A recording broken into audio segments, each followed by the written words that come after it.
এই এক্সস্টিং গরমে যখন মা জিজ্ঞেস করলো, কি খাবি রে? আমি শান্তির খোঁজে বললাম, মা কিছু সিম্পল বানিয়ে দাও প্লিজ। কিন্তু বাঙালি মা তো বাঙালি মাই হয়।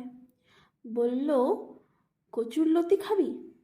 আর আমি খাঁটি চট্টগ্রামী হওয়ার কারণে কচুরলতি হলে শুটকি মাছ তো থাকতেই হবে, তা না হলে আমার তো মনে হয় খাওয়াটা ঠিক জমে না।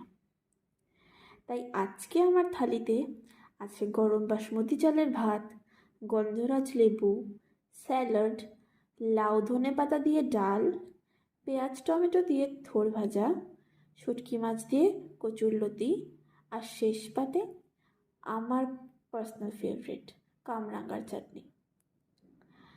শুটকি মাছ নিয়ে কিন্তু মতামতই খুব বড়।